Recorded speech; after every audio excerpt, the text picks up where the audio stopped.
welcome back to The Short Game. This is a show about short video games, games that respect your time. I'm Raygan Kelly, and I'm joined by one awesome co-host this week, Laura Nash.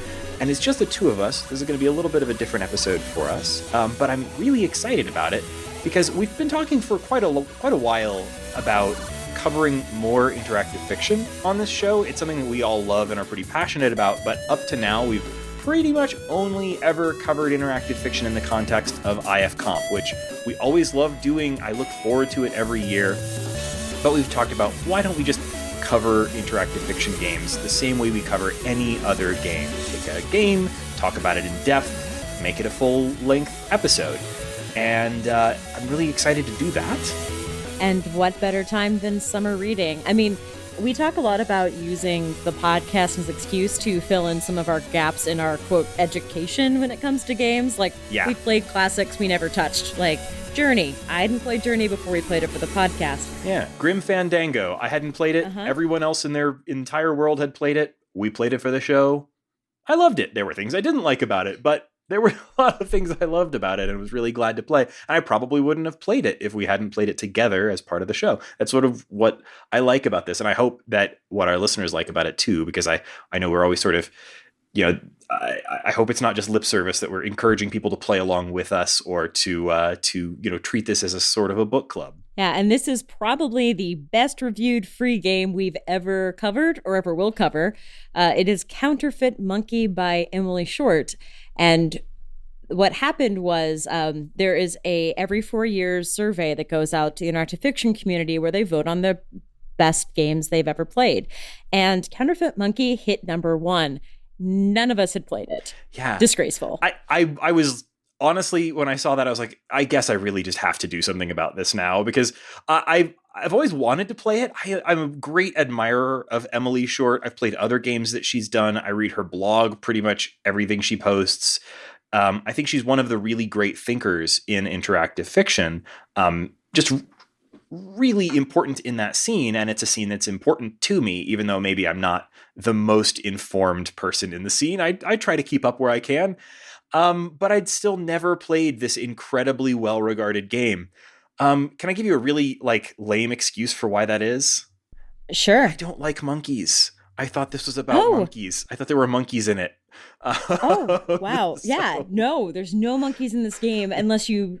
Well, that's a spoiler. So what I will say is if you're listening to us talk about this and you've never heard about interactive fiction, it is a game where you read. It is fiction that you can play with. So if you are a crossword puzzle fan, if you like word games, if you like Scrabble, especially this game, it's for you. It is a game about playing with language. So if any of those appeal to you and you've never played interactive fiction, use this as your onboarding. I will not say that this is going to set a absurdly high bar for you. I think that's true. It might set a really high bar, but you're going to have a fun time. Yeah. So if you've never played, try this one out. Yeah. So we've talked a lot about interactive fiction on this show, but I know some folks, if you're mostly here for hearing us talk about modern indie games or what have you, they might kind of zone out or not be particularly interested when we start talking for 3 weeks at a time about IFComp. And that's understandable. But I think, and we've talked about interactive fiction as a concept before, but I think it's worth just spending a couple seconds on what that is for the folks who, might not be playing along. Interactive fiction is another word for the sort of text adventure games that you are probably familiar with from years past, or even if you're not familiar with, you may remember seeing, I don't know, Tom Hanks's character playing a game in Big where he's typing commands into his super 80s computer, and little things happen on the screen. And that game had graphics, but it was a sort of a custom made for the movie pastiche on interactive fiction. Or if you've ever seen anything from Infocom, a famous company from yesteryear that made a bunch of very popular games they didn't make Zork, but they sort of adapted and released Zork. They did the Hitchhiker's Guide to the Galaxy game, many, many, many games. And if you've ever read a choose-your-own adventure book, please don't sue us. They've been suing other podcasts. We're not reading a book. We are just mentioning you by name. Don't sue us. Choose your own adventure. Oh boy. TM is another type of interactive fiction, although it's in book form. Yeah, we're talking about sort of a choice-based thing here. The sort of classic, capital I interactive fiction, we're usually talking about games that take place in what's called a text parser. So you're typing commands, sort of like an old computer command line, sort of descended from that, but the parser is a piece of software that's designed to understand the sort of natural language English text that you type into it, usually kind of simplified, so not totally conversational, and there are conventions for the sorts of things that you would type into your parser, but usually you're typing things like, go north, pick up object, you're solving puzzles in a very adventure gamey kind of way, by typing in what you want to do and hoping that the text parser understands what you're typing and can take action based on it. Yeah, and if you have ever talked to Alexa or talked to Siri, you are completely ready for this kind of game. Don't worry about the barrier to entry because it's not as high as it might sound. It does take a little time to set up.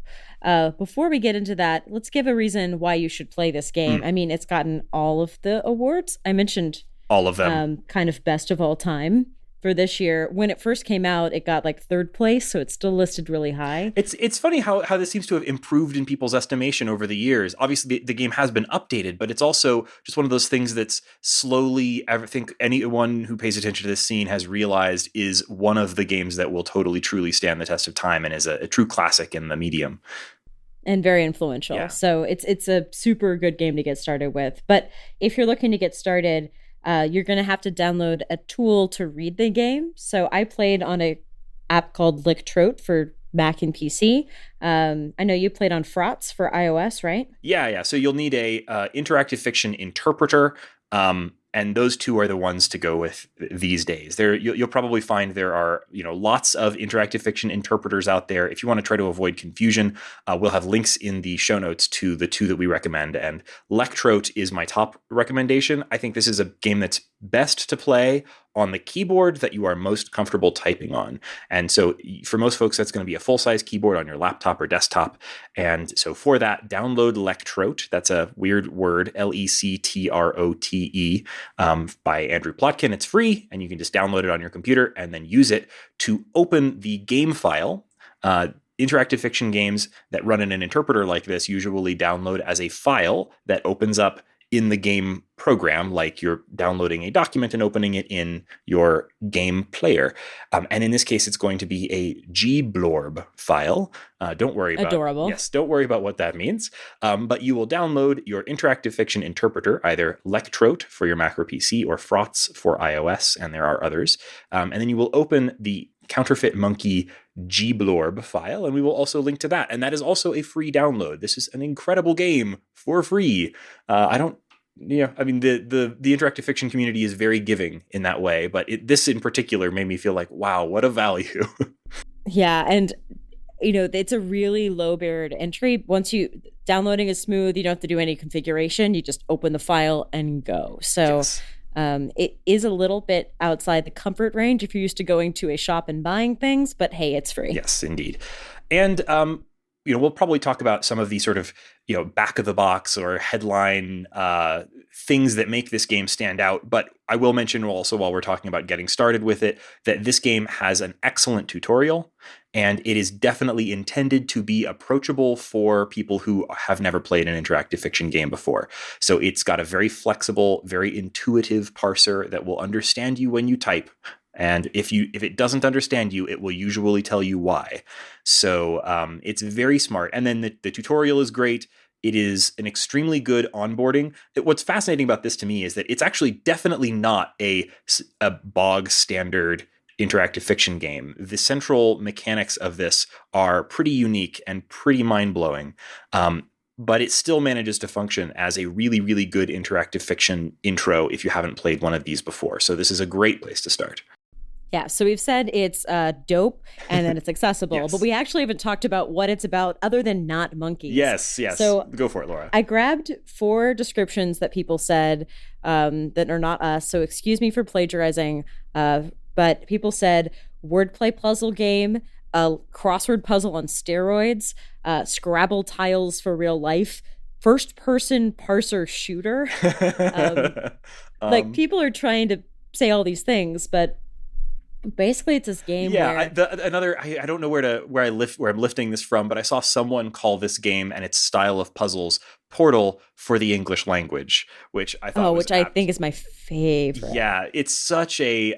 We'll talk about the puzzle mechanics in great depth, but this is one of those games that has just like Portal. When you think back at Portal, oh, this is a game that has a single brilliant central puzzle mechanic, and has you iterate on that in 100,000 interesting ways, and hold your attention the entire time by throwing new variations at you. That's what this game does. It has a single central brilliant puzzle mechanic that is explored in such exhaustive depth that you can every single time some new wrinkle arose, I could not believe it. It's absolutely a Herculean effort, the depth that this game goes into if you really dig. Yeah. So the idea is the first thing you get, I will talk about the opening, but for the puzzle, the idea is that you get a tool called a letter remover and you can change the dial to any letter of the alphabet. So let's say you have a caper. You can change it to an R remover to make a cape. And you could turn it into an ape, but it's been factory limited to not let you make living things. So the first thing you do is you learn that you can change the world around you by taking letters out of words. And everything in this world is built that you can change the name of something and change the object. So it's all transformations, changing your environment. But what makes it really cool is they tie this into the theme and the world around it. It's not just a puzzle mechanic, it's tied into your environment and the story. It's really brilliant in that way because this seems like this truly abstract kind of puzzle mechanic. Like, take an object, remove letters from its name, or do other. Later on, we'll talk about maybe some other operations that you can do on the names of objects, and you've suddenly changed that object into whatever it is now named. That sounds so cool but abstract. But Emily Short is never satisfied with just a puzzle mechanic. She builds a world around that. So this is taking place in the world of Anglophone Atlantis, and this is a world where at some point, I think in the 1800s, it has a history, and there's interesting details of that backstory. They began discovering that they were not living in an objective reality. They were living in what is referred to in some places in the game as an observer consensus reality, wherein the language has great power over the actual physicality of things. And that history plays into the sort of nature of the setting. Anglophone Atlantis is a world where the danger of that reality, that reality is shifting under everyone's feet, has led to a kind of a police state run by basically language pedants, and who are trying to restrict language in order to keep an orderly reality.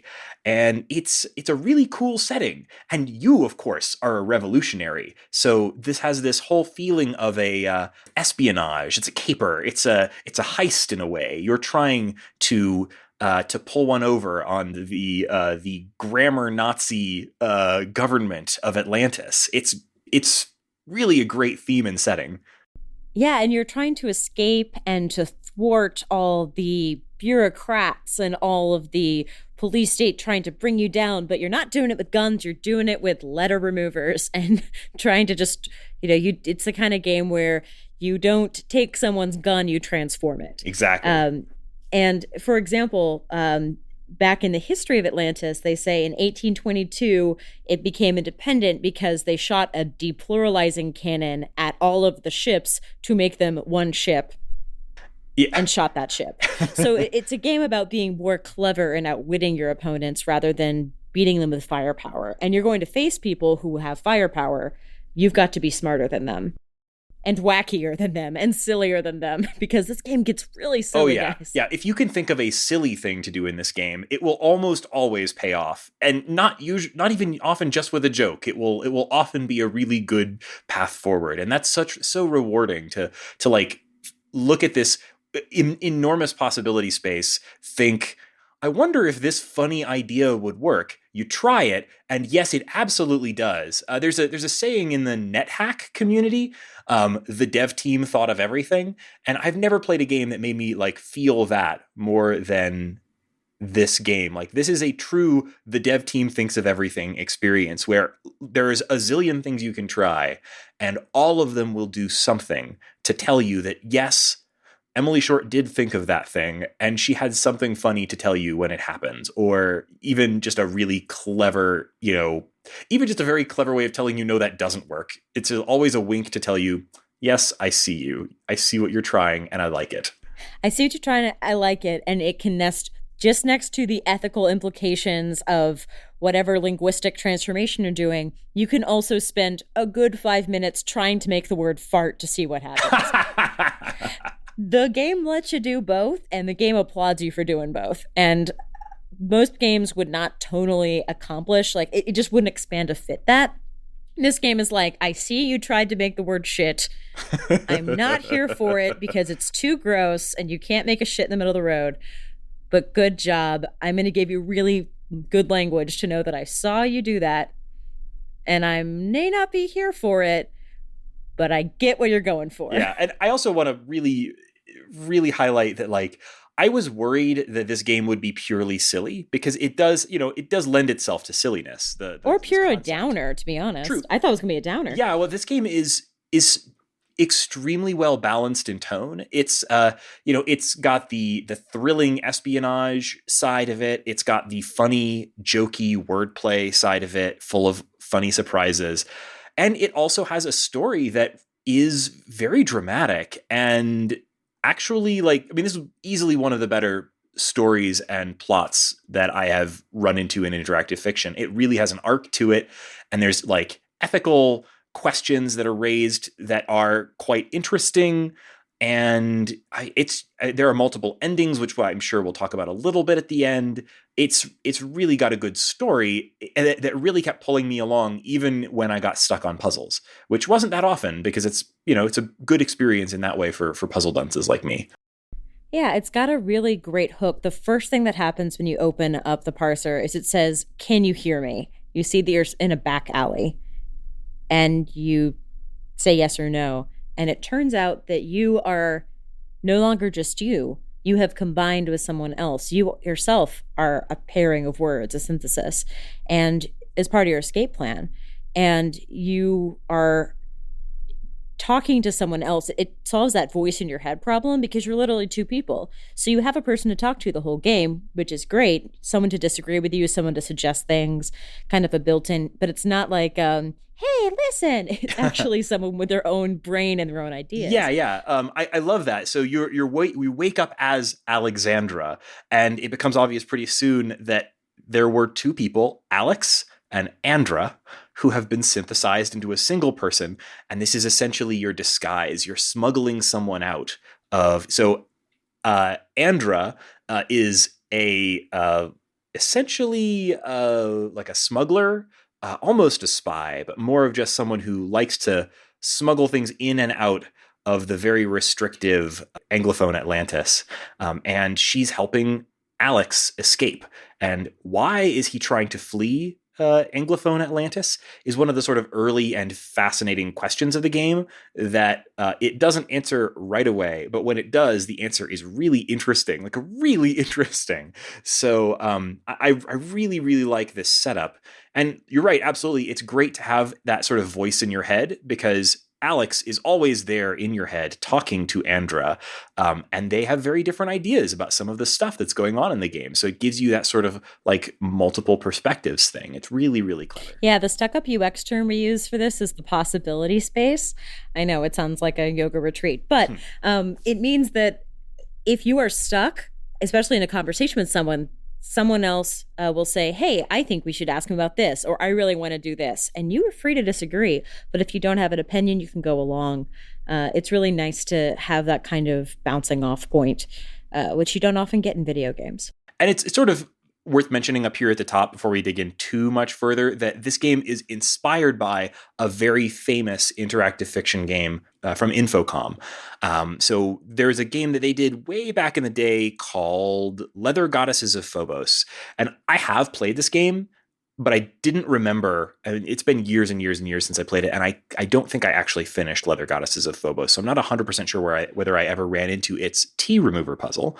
But Leather Goddesses of Phobos had a puzzle in it where you had a massive machine, not nearly as portable and advanced as the ones in Counterfeit Monkey, this massive tea remover that would take the teas out of objects.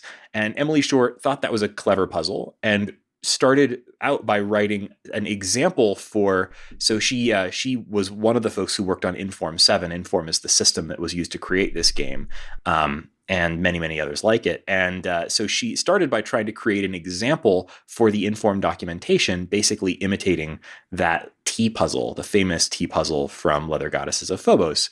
But she found herself having so much fun with it, trying to come up with clever ways to implement it that would let you remove teas from a larger variety of objects and maybe even remove other types of letters, which is what this game ended up being, that she decided to make it its own thing. And it became this absolutely massive game.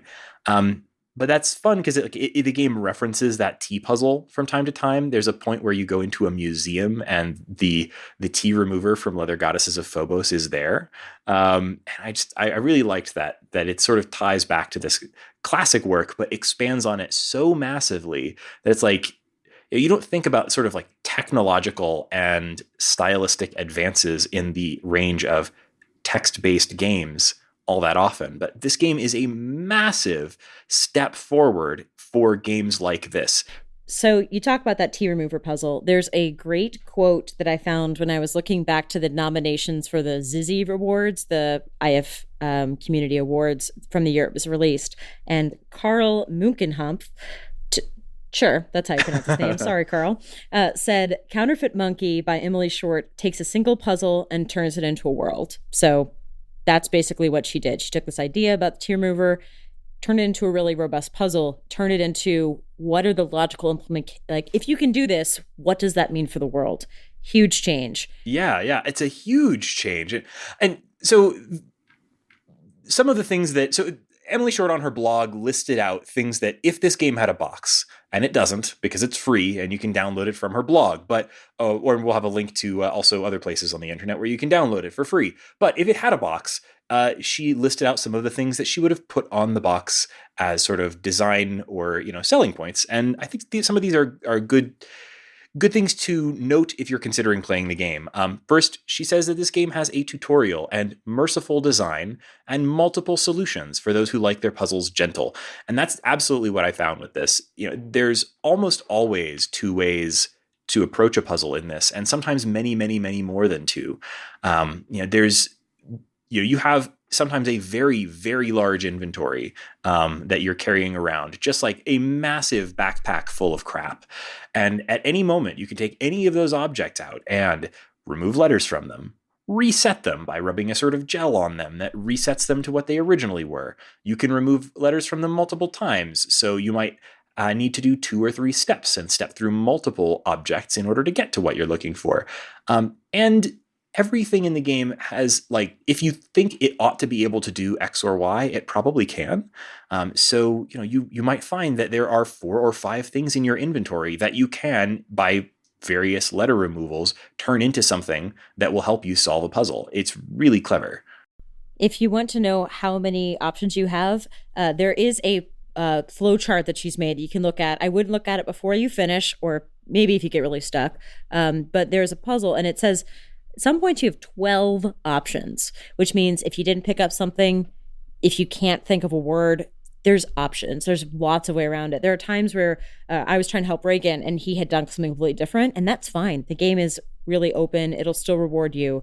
It's not just 2 or 3 items. It can be like 8, 12, just an absurd amount of solutions to answers, which is good for a game that should feel this open. Yeah. It makes it feel very like improvisational. Like, I think I'm just going to try some stuff. And if it seems like it ought to work, it probably will.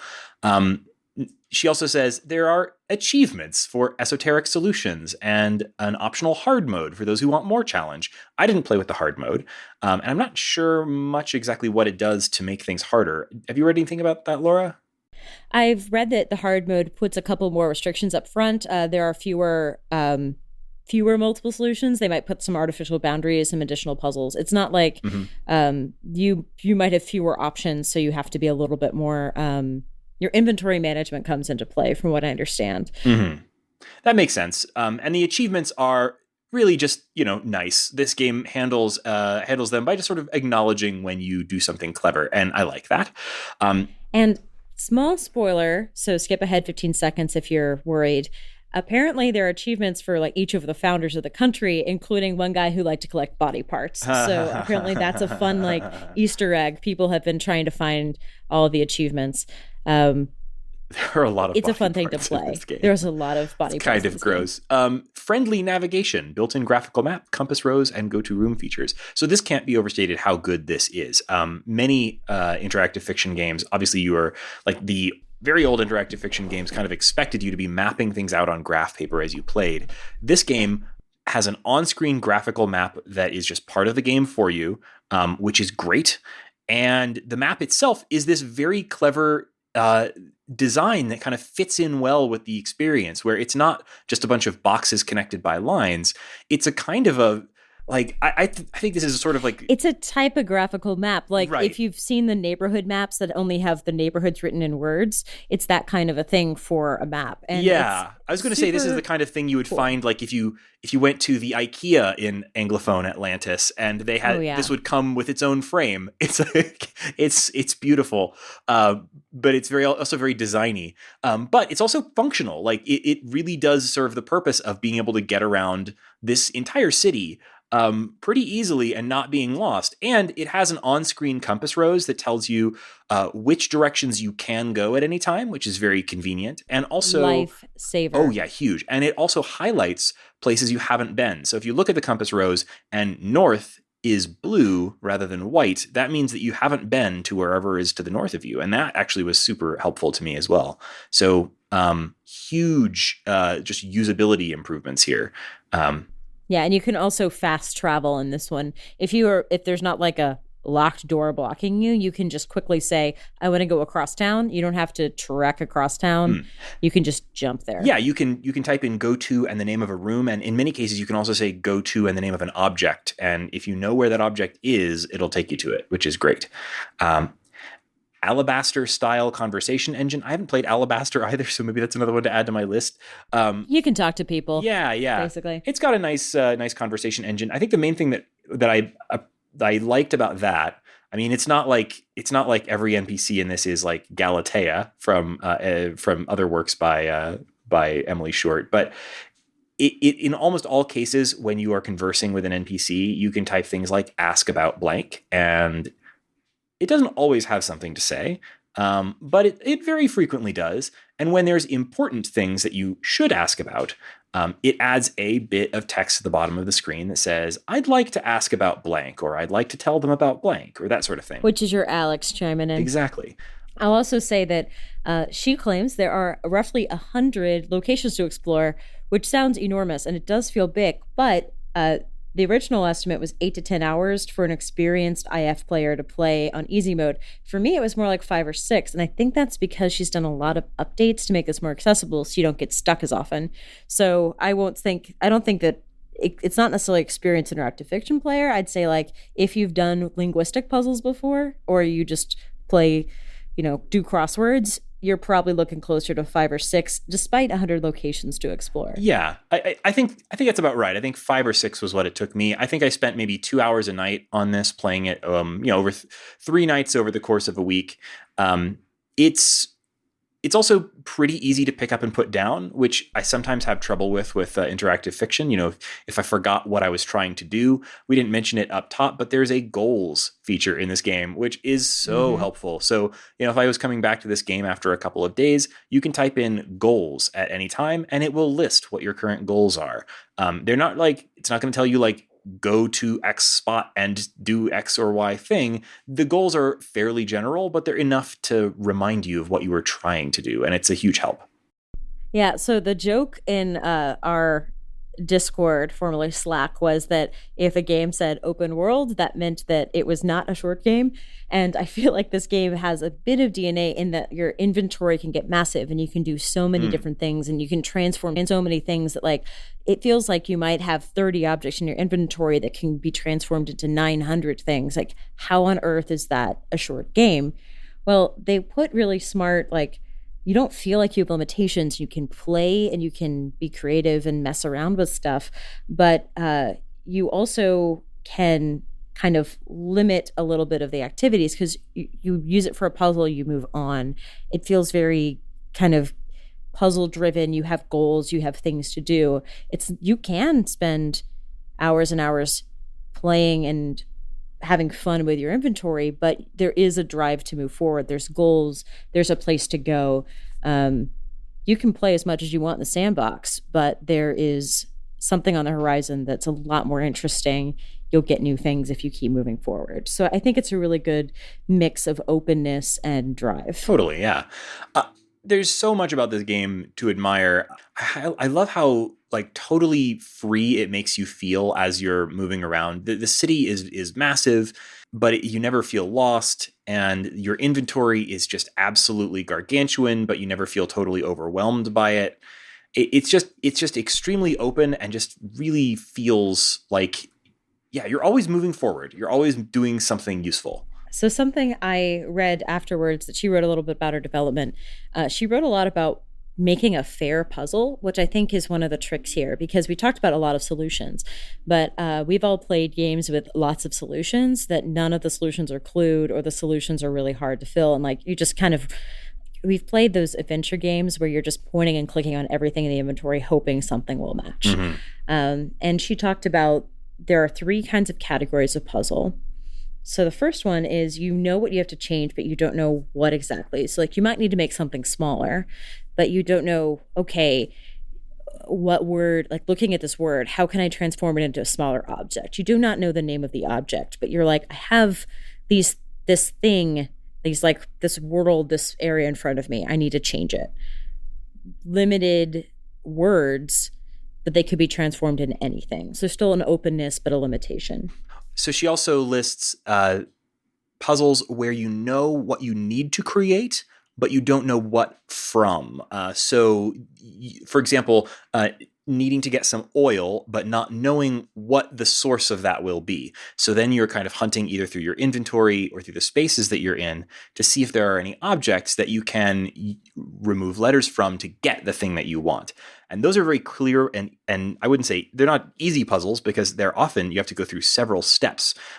What makes those puzzles particularly interesting and challenging is that maybe I need to get that oil, but the object I have that can be turned into oil isn't just 1 letter off from oil. Maybe it's 3 or 4 letters off from oil. And I need to figure out steps intermediate to that to get my object from whatever it is down to that object with fewer letters.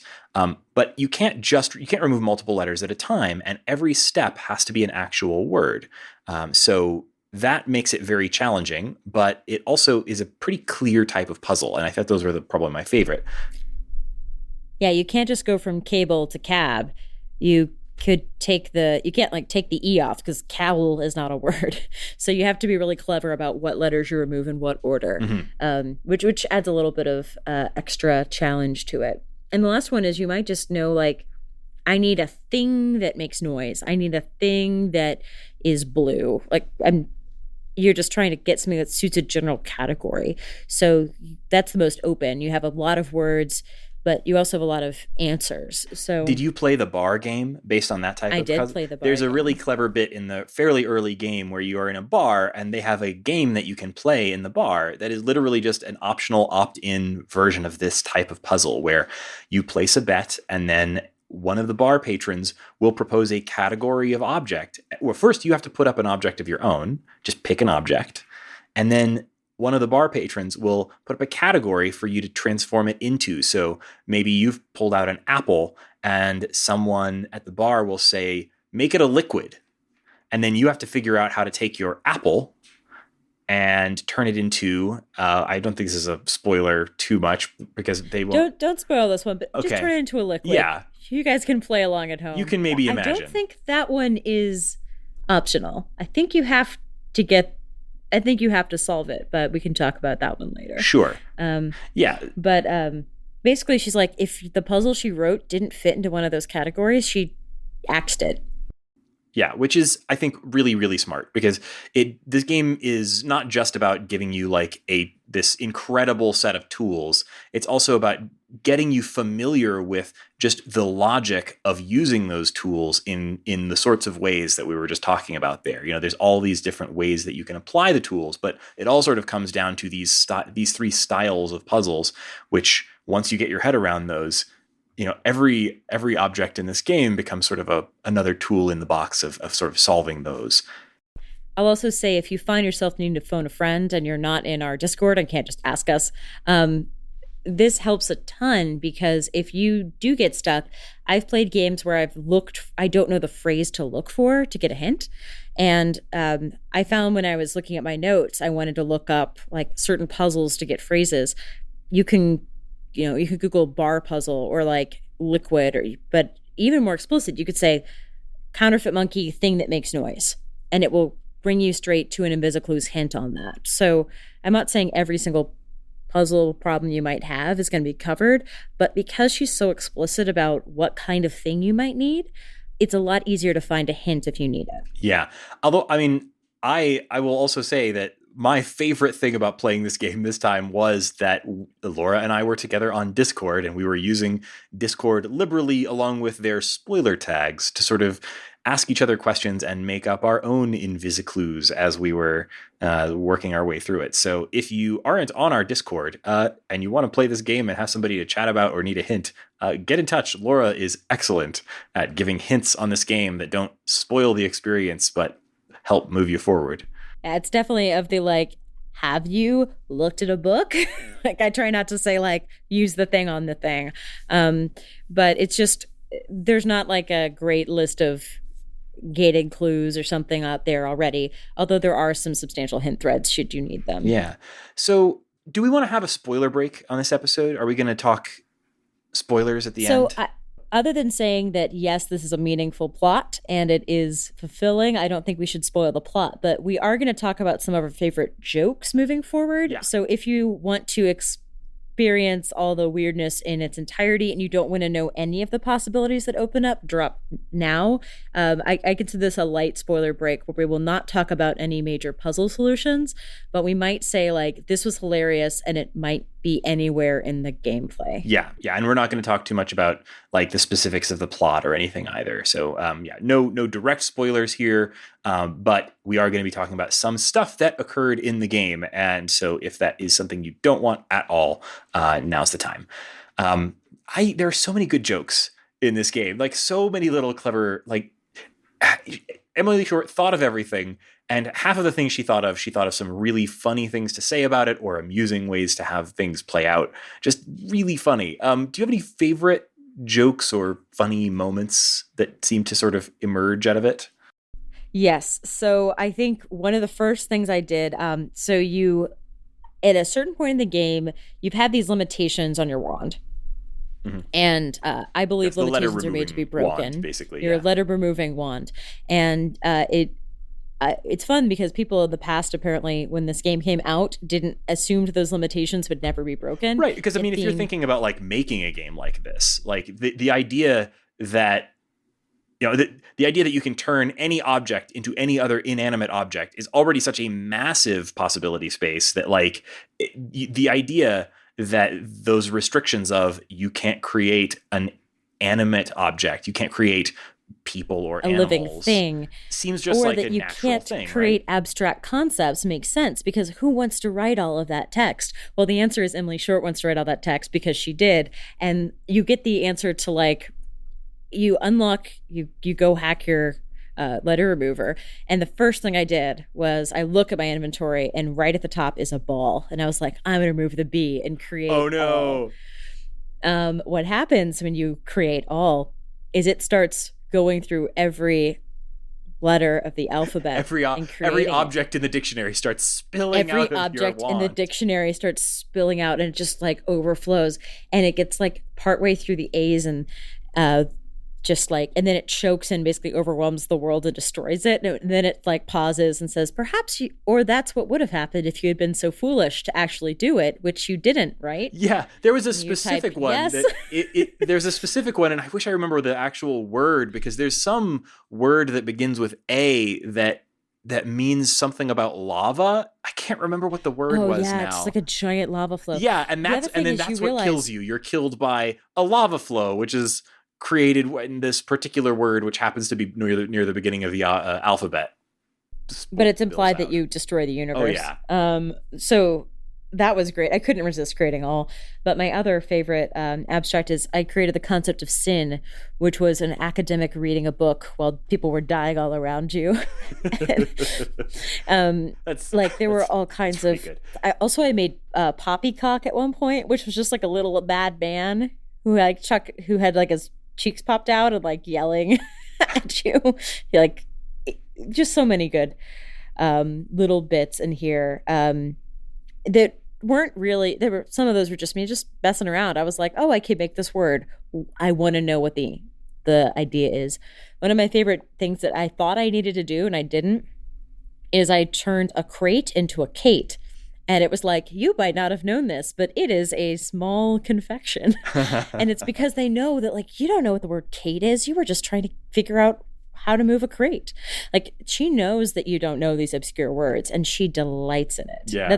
Those are almost all my favorite jokes, were accidentally creating an obscure object and her explaining it to me. Yeah, I really loved that. I also loved that the way that the abstract objects thing works. There are occasionally times when those are important parts of puzzles. Like, I won't tell you how it's used, but you at one point create the word word. And that means you just have a sort of a word hovering in Helvetica font that sort of like floats around with you. And that becomes an important puzzle element. And so, like, abstract concepts, they all have this, it calls them reified abstract concepts. They all have to become real in some way. And so the way that the abstract concepts become real is always at least interesting and sometimes very funny. Can you please explain to the class not how you ended up with a rump stabber, but what happened when your rump stabber was brought into the wild? Yes, so this was after you gain the ability to create, living creatures. And I was I won't explain the concept, the moment, but I was in a confrontation. Or how it happened. Right. But yeah. I'm in a confrontation, let's say, and I am looking for a way to distract the person that I am confronting. And I'm looking around the room trying to find an object that I can do. And at this point, and I don't think it's a huge spoiler to say, at this point we've gained some new, this is fairly late game, so I hope it's not at all plot relevant, so hopefully it won't be too much of a spoiler, but I am going to explain a little bit about a very funny moment that emerged out of some late game powers or abilities that you gain that are so if this sounds like something you don't want to hear about, go ahead and skip forward a little. But at this point in the game, you've gained the ability to anagram things. So I have a device that can turn an object into an anagram of itself. And I had a lot of fun shooting everything I could with the anagram device. And most of the time it would come up with nothing at all. But because sometimes these things have quite long or complicated names and there's no good anagrams for them. But there is on the desk behind the person that I was confronting, there was a rubber stamp. And so I thought, well, might as well try. And I shot it and it became a rump stabber. And what is a rump stabber, you might ask? Well, it's a devilish looking little man with a switchblade knife who then proceeded to, for several turns, every time I would take an action, it would say the rump stabber is trying to get a good position behind you. and the rump stabber is attempting to move around behind you. And I was hoping that the rump stabber, I decided, let's see how this plays out. I was really hoping the rump stabber would get at the person I was having this standoff with. But no, the rump stabber came after me. And so finally, the rump stabber worked his way behind me and stabbed me in the rump, and I died. And it was just... died with a switchblade in your ass. I know. And it's just such an absurd little thing that, like, there's no plot reason for the rump stabber to be there. There's no significance to it other than that it's a very good joke, but it was a great joke that just emerged naturally out of that situation. And I was really hoping that it was the solution to a puzzle, but it was almost better that it wasn't, because it was just this absurd little thing. Like, oh man, it was such a great discovery. And it's a game where several times I made something because I thought it was funny, and then 3 rooms later, it was the solution to a puzzle. Oh, yeah. I was like, oh, okay. Yeah. Because I thought it would just be really funny to see what happened if I did this, that, and the other. And there's a lot of Easter eggs here too. Like, you get a power of a monocle that can look through, like, show the real version of things. And you go in a church and it just goes haywire. Never figured out why it's going haywire. Would love to find out maybe in hard mode someday. But it's not just funny jokes. It's also like just weird, mysterious stuff that you could probably dig into, but I couldn't solve it, moved on. Wasn't important. Yeah, there's the really astonishing thing about all this is that obviously there's this massive space of different potential objects you can create, and even more massive once we start getting into things like abstract concepts and creatures like people or animals. And every single one of them not only just has some text about it, but in many cases have behavior. So like that rump stabber, Emily Short had to think that, oh, I'm going to throw this rump stabber in. What is the rump stabber going to do? And had to execute on that as an activity that the rump stabber would do. And like so many of them are totally optional, and yet they still have cool behavior. Like I at one point had a jotter and I turned it into an otter, right?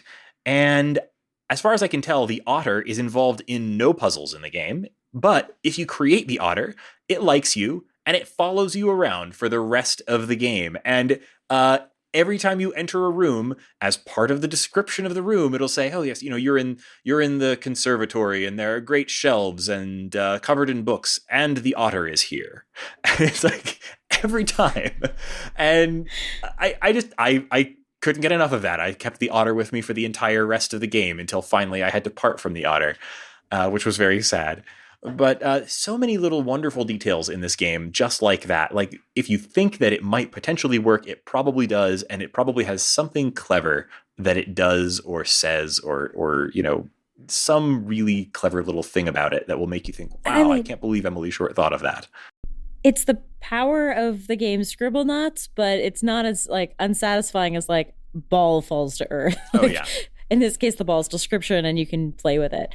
I think that I took so many screenshots of delightful text descriptions that they became essentially meaningless, and I decided not to just quote the whole game to you over this podcast. Yeah.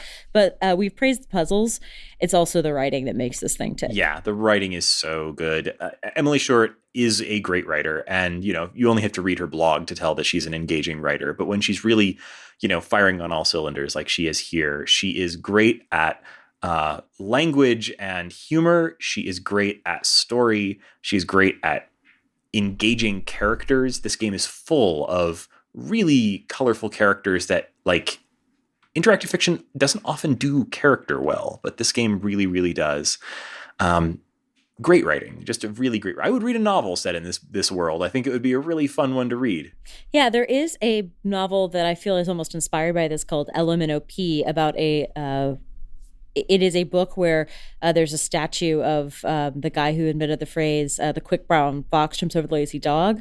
And slowly over time, the letters start falling off the statues, and then everyone eliminates the letters, like starts banning the letters. So the book drops letters as you keep going. Huh.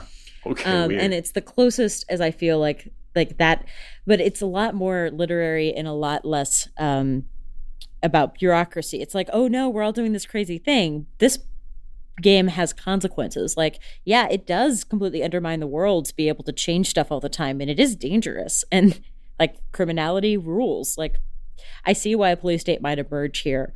It is a really fun thing to not just say, this is a cool idea and a fun thing to play, but also, yeah, there are ethical ramifications of what you're doing, and you might be trying to do good, but also there are consequences. It's really good to have a game where you're a good guy, probably. Yeah. You're not a bad one, but there are you are doing some shady stuff and you are, as a player, completely complicit and knowledgeable of that. In a game that is silly, it's great. I'm not going to spoil it for anyone here, but there are some really big ideas that aren't really executed on as part of the game, but are part of the motivations of Alex, the voice in your head, essentially. Alex's motivations are so fascinating and so sort of grounded in the sort of ethical questions that this world and the way that it works raises.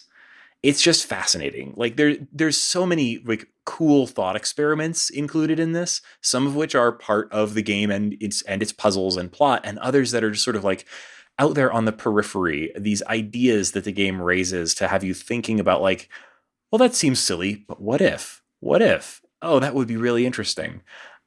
Such a cool world to get to play around in.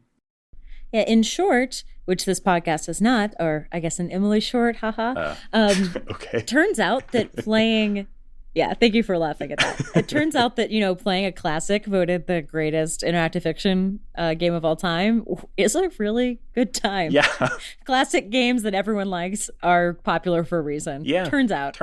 If you, yeah. So I think this really is a really good place to start with interactive fiction. I'm sure that if you go to that list, the newly voted interactive fiction top 50, which the methodology there is, these things, it's not scientific. This is the top 50 based on everybody in the IF community had the opportunity to post on a forum where they could list their personal top 20 games of all time. And then they used that collection of all of those top 20 lists that everyone created over, I think it was several months, to sort of combine and see what appeared on most people's lists, and this filtered to the top because it was in the top 20 list of the most people. 27 people said this was one of their favorite games. Yeah, and I mean that also sort of drives home that IF is a fairly small community. 27 people liking this game makes it the best IF game of all time. That's the thing about interactive fiction. It's a medium that is its own community. It is a tiny little corner of gaming that I dearly, dearly love. And I hope that you will too, if you are already sort of deeply embedded in the IF space. Like, give it a shot. It's such a cool little community. They come together Very for welcoming. This stuff like voting on top lists and voting on awards every year, voting on things like IF Comp. And it's amazing that such a tiny but dedicated community can produce so much good stuff every year, and some things that are just so astonishing. Things like Counterfeit Monkey, and I mean, I also will point people back to the Wizard Sniffer, which we talked about last year, which won the last IF comp we discussed on the show, and things like that just feel like these perfect games, just truly perfect. And if you have gotten through this game and are looking for more, we did cover several of these games during our IF comp coverage, especially some of the recent ones. Wizard Sniffer is definitely on that list as well. So if you want to go back and listen. Yeah, there's maybe some recency Wizard bias Sniffer involved here because recent fine. games tend to show up on these lists because people are thinking about them. But honestly, I think if they do another one of these in 4 years, or heck, in 12 years, the Wizard Sniffer and this will probably still be on people's lists. Yeah, absolutely. And if you somehow have listened to the end of this and are still like, I don't know if I'm sold on IF Comp, which what have you been doing with the last hour? I'll say this game community also really writes about the mechanics and of game design. So if you're ever interested in learning about how these games are made, there are a lot of articles and a lot of information if you're into mechanics. So kind of scholars of games, this is definitely a category to check out more. Yeah, IF people love words and they love to write about games, and they are, very often, like Emily Short is a great game creator, but she's a great writer about her own work and about IF in general. And that's common, I think, in the IF community, is people like to talk about the ideas behind and the execution of these types of games. And interactive fiction is a bit of a test bed for narrative and puzzle and other design elements, that people can create these big ideas in interactive fiction and execute on them. that you'll see 10 years later showing up in, larger, more commercial works. So it always feels a little bit like you are getting a look at the future. Now, this game came out in 2012, so this was the future then, and I think feels still like the future now, because I don't think we are seeing this style of this kind of thing in this feels so native to interactive fiction. It'd be so impossible to do something like this in any other genre. But anyway, interactive fiction is such a wonderful community and wonderful sort of medium, because it just allows for these new big ideas to be executed on easily and iterated on and talked about in depth. And it's just so exciting. So play interactive fiction, do it. Yeah. So this game is making me happy, but what else is making you happy, Raygan? I feel like I'm going to be sort of repeating myself a little bit here, because several weeks ago, I said on the What's Making Me Happy segment that I was excited about buying a Neo Geo. But at the time, I didn't actually have it working yet. But this week, I got all the pieces and parts that I needed including some that I was waiting on to ship from China, and things that I was waiting on some helpful people on the internet to literally build for me and then send to me. And I got everything in and assembled it all. And now I have a working Neo Geo setup. And I will say, just so that I'm not repeating exactly the same thing, because of that, I've been going through a bunch of Neo Geo games that I haven't played before. And I found a new one that I really am just having an absolutely great time with. It's probably not a truly great game, quote unquote, but it's super cute and fun. It is called Captain Tomaday. And I've been playing Captain Tomaday this week. Captain Tomaday is a shoot 'em up where you play as a tomato that falls into a vat of science-y fluid and turns into a super-powered living tomato that can fly and has detachable arms. And then you fly around. It's basically like a vertically scaling shoot 'em up. Only instead of firing bullets, you have a left punch and a right punch, and you're each on a separate button. And so you are flying around, firing your detachable arms and hitting objects. And usually the enemies are like also little weird, mundane objects like forks and spoons come to life, that kind of thing. So it's a truly fun and great game. I 100% recommend that if you have a way to play Neo Geo games. This is a lesser known one. I haven't seen this one come out on the Switch, for example, but I'm having a lot of fun with all of the Neo Geo stuff. And especially this week anyway, Captain Tomaday, trying to do a 1 credit clear on that one. I don't think that's probably going to happen, even with it turned down to its easiest setting, but it's a lot of fun and cute. Laura, what's making you happy this week?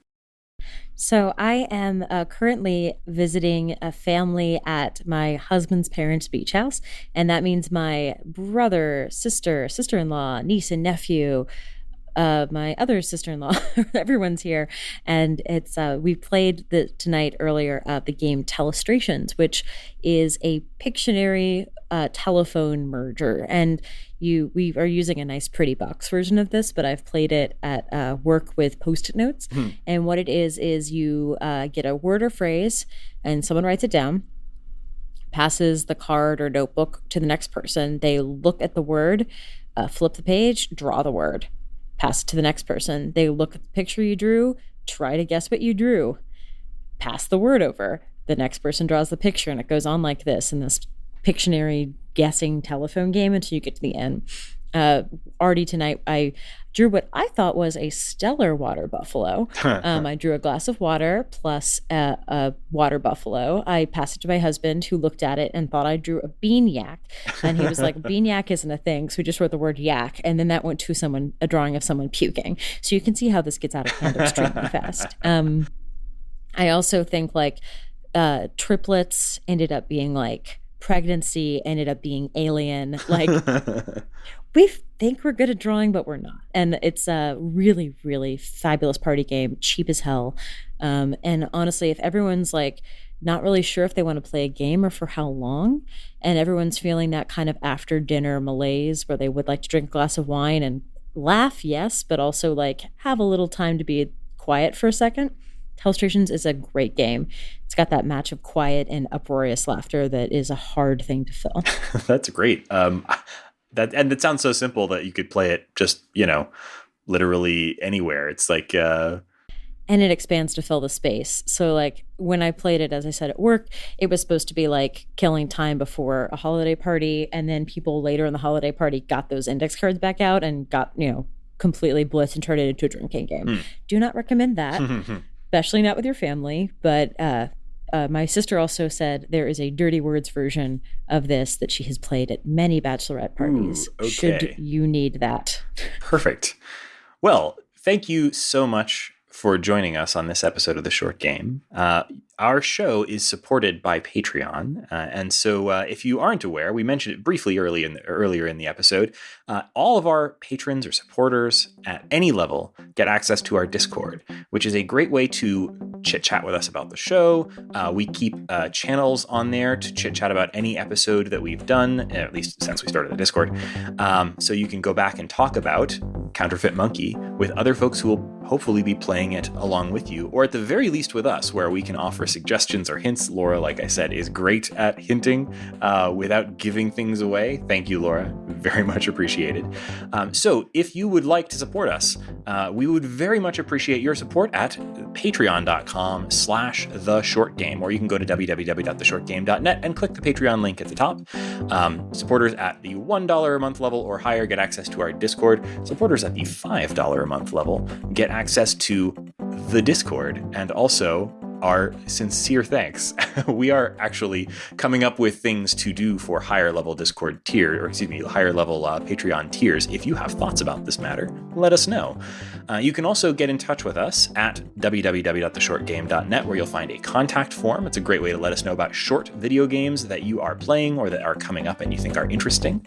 And you can also find us on Twitter at _shortgame. You can also find me on Twitter. I'm at Raygan K. That's RAYGANK. Laura, where can people find you? You can find me on Twitter at Laura J. Nash. Laura J, just the letter, Nash. And listeners, thank you so much for joining us on this episode of The Short Game.